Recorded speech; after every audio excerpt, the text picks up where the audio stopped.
یا آپ کو کوئی نقصان پہنچانے کی کوشش کرتا ہے تو ہم آپ کی بھرپور مدد کرنے کے لیے تیار ہیں۔ نبی صلی اللہ علیہ وسلم نے مثنی بن حارثہ کی باتیں سن کر فرمایا، یہ عجیب بات ہے، سچائی کو مانتے بھی ہو اور ہچکچاتے بھی ہو، حق کا اعتراف کرنے کے بعد بھلا اس کا انکار کوئی معقول بات ہے؟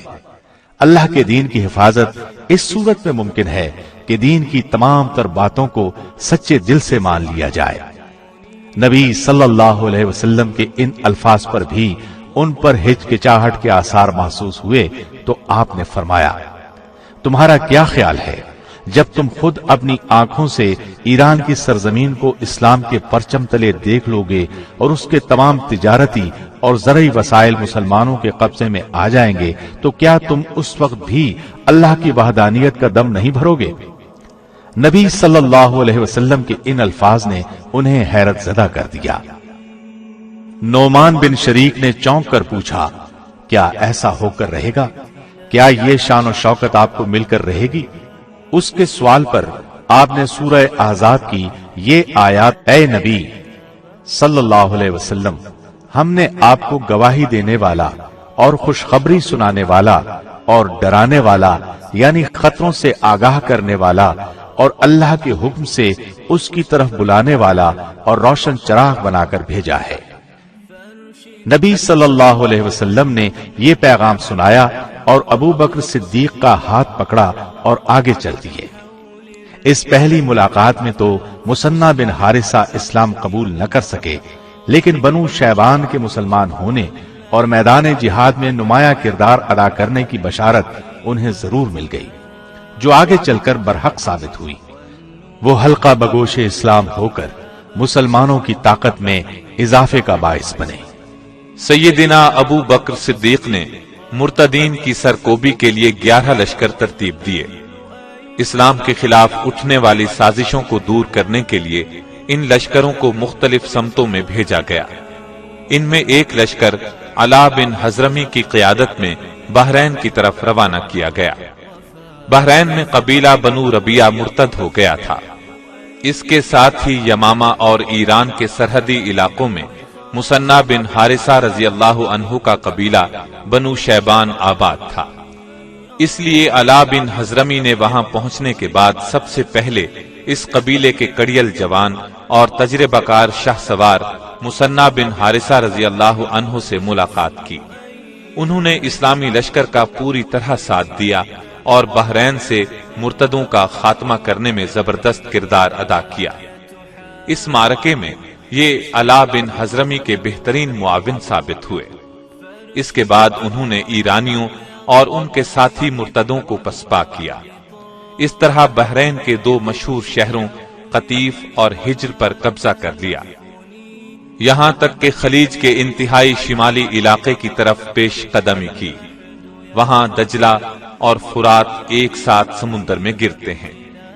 مشہور دانشور قیس بن عاصم تمیمی رضی اللہ عنہ سیدنا مثنی بن حارثہ رضی اللہ عنہ کے متعلق تاثرات بیان کرتے ہوئے فرماتے ہیں، مثنی بن حارثہ رضی اللہ عنہ کوئی عام آدمی نہیں، بلکہ بنو شیبان کا سرخیل اور سرزمین عرب کا مشہور و معروف شاہ سوار ہے۔ مثنی بن حارثہ رضی اللہ عنہ نے مسلمانوں کے سب سے پہلے خلیفہ سیدنا ابو بکر صدیق کی خدمت میں حاضر ہو کر عرض کیا کہ انہیں ایرانیوں سے مقابلہ کرنے کی اجازت دی جائے۔ آپ نے اجازت دے دی۔ اس طرح وہ پہلے اسلامی قائد ہیں جنہوں نے عرب مسلمانوں میں ایرانیوں کا مقابلہ کرنے کی جرت پیدا کی، ورنہ اس دور میں ایران کا دبدبہ اور رعب اتنا زیادہ تھا کہ کسی بھی قوم کو ان کے مقابلے میں آنے کی جرت نہیں ہوتی تھی۔ اس جرت نے آگے چل کر عراق کی فتح کا دروازہ کھولا۔ سیدنا مثنی بن حارثہ نے سرزمین عراق میں دشمنوں پر تابڑ توڑ حملے شروع کیے۔ پھر اس مہم کو مزید تیز کرنے کے لیے دربار خلافت سے مدد طلب کی۔ ابو بکر صدیق رضی اللہ عنہ نے خالد بن ولید کو لکھا کہ مثنی بن حارثہ کی مدد کے لیے عراق پہنچ جائے۔ خالد بن ولید اس وقت یمامہ میں تھے۔ ابو بکر صدیق نے مثنی بن حارثہ کو حکم بھیجا کہ خالد بن ولید کی قیادت میں جنگی خدمات انجام دیں۔ خالد بن ولید نے عراق پہنچتے ہی ایرانی سپہ سالار ہرمز کو ایک خط لکھا۔ خط کے الفاظ یہ تھے: خالد بن ولید کی طرف سے ہرمز کے نام، اس پر سلامتی ہو جو ہدایت کو تسلیم کرے۔ اسلام قبول کر لو، اچھے رہو گے، ورنہ ہمیں جزیہ ادا کرو، اس کے بدلے میں ہم تمہاری حفاظت کریں گے۔ اگر تم نے ہمارا حکم نہ مانا تو پچھتانا پڑے گا۔ میں تمہارے علاقے میں ایک ایسی قوم لے کر آیا ہوں جسے موت اتنی عزیز ہے جتنی کہ تمہیں زندگی عزیز ہے۔ ہرمز کو یہ خط ملا، اس کو پڑھا اور حقارت سے پھینک دیا، پھر پوری تیاری کے ساتھ ایرانی لشکر کو لے کر نکلا۔ بصرہ کے قریب مشہور شہر کاظمیہ تک آ گیا۔ ادھر خالد بن ولید نے اسلامی لشکر کو 3 حصوں میں تقسیم کیا۔ ایک حصے کا امیر مثنی بن حارثہ رضی اللہ عنہ کو مقرر کیا، انہیں ایرانی لشکر کا مقابلہ کرنے کے لیے روانہ کیا۔ بنو شیبان کے شاہ سواروں نے سیدنا مثنی بن حارثہ ہی کی قیادت میں اس قدر زوردار حملہ کیا کہ ان کے پاؤں اکھڑ گئے۔ ایرانی شکست کھا کر میدان سے بھاگ نکلے۔ اسلامی لشکر کو شاندار فتح نصیب ہوئی، بہت سارا مال غنیمت ہاتھ لگا۔ ہر مجاہد کے حصے میں ہتھیاروں کے علاوہ 1000 درہم آئے۔ مثنی بن حارثہ نے ہتھیار تو لے لیے لیکن نقدی لینے میں دلچسپی ظاہر نہ کی۔ انہیں اسلامی لشکر کی فتح کی اس قدر خوشی تھی کہ نقد مال غنیمت لینے کو جی نہ چاہا۔ جنگ سلاسل میں ایرانی فوج کو شکست ہوئی تھی۔ وہاں سے بھاگ کر ایرانی مزار کے علاقے میں دریا کے کنارے جمع ہو رہے تھے۔ ایسے میں مثنی بن حارثہ رضی اللہ عنہ اپنے بھائی معنا بن حارثہ رضی اللہ عنہ کے ساتھ اس طرف آ نکلے۔ انہوں نے دشمن کو دریا کے کنارے خیمہ زن دیکھا تو فوراً واپس پلٹے۔ سیدنا خالد بن ولید کو صورتحال سے باخبر کیا۔ انہوں نے دشمن پر اچانک حملے کا حکم دیا۔ چنانچہ مثنی بن حارثہ کے ساتھ انہوں نے اچانک ایرانیوں پر حملہ کر دیا۔ اس اچانک حملے سے ایرانیوں کے قدم اکھڑ گئے، سنبھل نہ سکے، ذلت آمیز شکست ان کا مقدر بنی۔ خالد بن ولید نے مال غنیمت کا 5واں حصہ مدینہ طیبہ روانہ کیا، خود علاقہ مزار میں موجود رہے۔ اس لڑائی کو جنگ سنیی کے نام سے یاد کیا جاتا ہے، اس لیے کہ یہ دریائے سنیی کے کنارے لڑی گئی۔ مثنی بن حارثہ نے اس جنگ میں اپنی جنگی مہارت کا مظاہرہ کرتے ہوئے ناقابل فراموش کامیابی حاصل کی۔ ان کے بھائی معنا بن حارثہ نے بھی ان کا بھرپور ساتھ دیا۔ سیدنا خالد بن ولید نے ہر موقع پر مثنی بن حارثہ کی صلاحیتوں سے بھرپور فائدہ اٹھایا۔ بیشتر مواقع پر ایسا ہوا کہ مفتوحہ علاقے کا انتظام انہیں سونپا اور خود آگے کوچ کیا۔ اسلامی لشکر جب پیش قدمی کرتا ہوا ہیرا پہنچا تو عظیم جرنیل خالد بن ولید رضی اللہ عنہ یہ دیکھ کر حیران رہ گئے کہ وہاں ہو کا عالم طاری تھا، کوئی پرندہ تک نظر نہیں آیا۔ پتا چلا کہ پوری قوم محلات میں پناہ لے چکی ہے۔ وہاں کئی محل نظر آئے۔ خالد بن ولید نے اسلامی لشکر سے چند جرنیل چنے، انہیں محلات کا محاصرہ کرنے کا حکم دیا۔ مثنی بن حارثہ کے حصے میں عامر بن بقیلہ کا محل آیا۔ تمام لوگوں کو پہلے اسلام کی دعوت دی گئی، انہیں سوچنے کی مہلت بھی دی گئی۔ آخر جب دشمن نے دیکھا کہ وہ پوری طرح شکنجے میں آ چکے ہیں تو انہوں نے جزیہ دینا منظور کر لیا۔ 1,90,000 درہم سالانہ طے کیے گئے۔ اس کی باقاعدہ ابو بکر رضی اللہ عنہ سے اجازت لی گئی۔ ادھر سے حکم آیا کہ یہ جزیہ لے لیا جائے اور اس سے اپنے ساتھیوں کے ہاتھ مضبوط کیے جائیں۔